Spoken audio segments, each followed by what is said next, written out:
Shark से लेकर मासूम कबूतरों तक। यह है कुछ ऐसे जानवर जिन्हें इंसानों द्वारा एक जासूस के रूप में इस्तेमाल किया गया।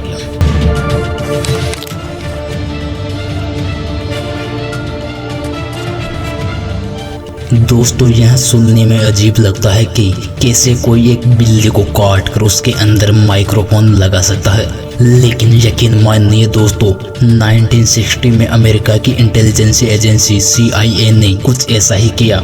उन्होंने इस प्रोजेक्ट को एकॉस्टिक किटी नाम दिया। इस प्रोजेक्ट का उद्देश्य था बिल्लियों को नियंत्रित करना और उन्हें प्रशिक्षित करके उनके द्वारा दूसरे स्रोतों की जानकारी निकालना। इस प्रोजेक्ट में अमेरिकन सरकार ने टैक्स देने वाली भोली भाली जनता के लगभग $20 मिलियन फूंक डाले और तब जाकर एक ऐसी बिल्ली को तैयार किया गया जिसकी पूंछ में एंटीना लगाया गया था। इसकी कान की नली में एक माइक्रोफोन था और इसके बालों के नीचे 2 बैटरियां लगाई गई थी। दुर्भाग्य से बिल्ली की गतिविधि को नियंत्रित करने का यह आइडिया बहुत बुरी तरह से फेल हो गया, क्योंकि पहली ही दफा बाहर निकलने पर सड़क पार करते समय एक कार ने इस बिल्ली को उड़ा दिया।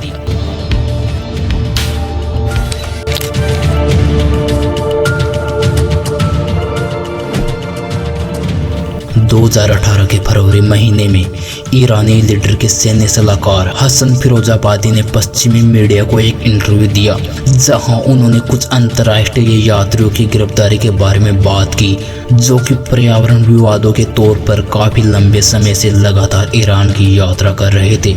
उन्होंने मीडिया को बताया कि ईरानी अधिकारियों को इन यात्रियों पर काफी संदेह था और उनसे पूछताछ करने पर पता चला कि वह देश में बहुत सारे रेगिस्तानी छिपकलियां लाए थे। बता दें कि यह छिपकलियां कोई आम छिपकलियां जैसी नहीं थी। इन छिपकलियों को एटॉमिक रेडिएशन की ओर आकर्षित होने के लिए ट्रेन किया गया था, ताकि ईरान के परमाणु प्रोग्राम का पता लगाकर उसे बर्बाद किया जा सके। तब से इन छिपकलियों को एटॉमिक लिजार्ड के रूप में जाना जाता है।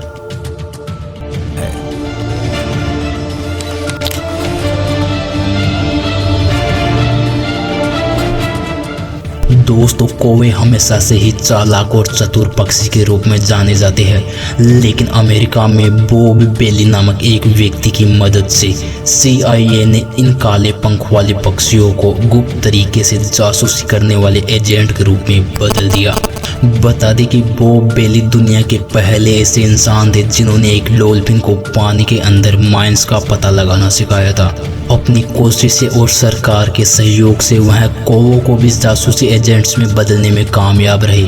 इन पक्षियों को सुनने वाले डिवाइसों को उठाकर टीलों और इमारतों पर रखने के लिए प्रशिक्षित किया गया। मानते हैं कि आज भी टॉप एजेंसीज द्वारा इकट्ठा किए जाने वाली कई इंटेलिजेंस जानकारियां इन्हीं जासूसी कौवों द्वारा आती है।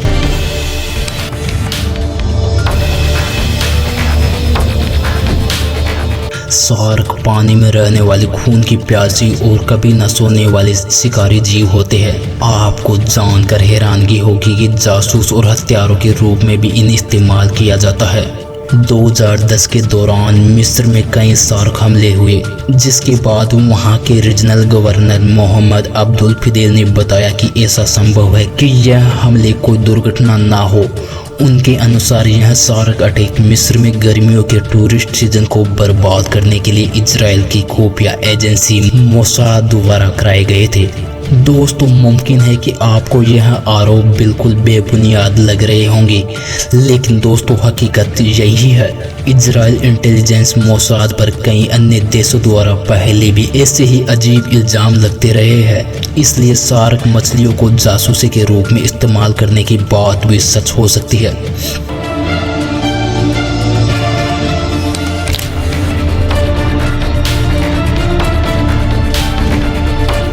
जाहिर तौर पर संदेश पहुंचाने के मामले में कबूतर सबसे होनहार पक्षी होते हैं।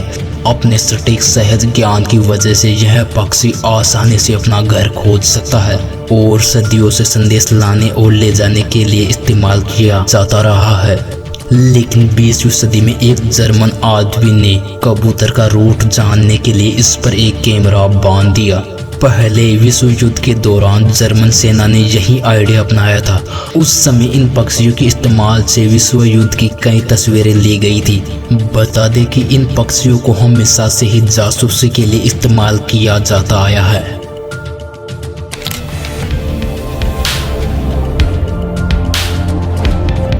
दुनिया भर में सालों से प्रशिक्षित की गई डॉल्फिन्स को सेना द्वारा प्रयोग में लाया जाता रहा है।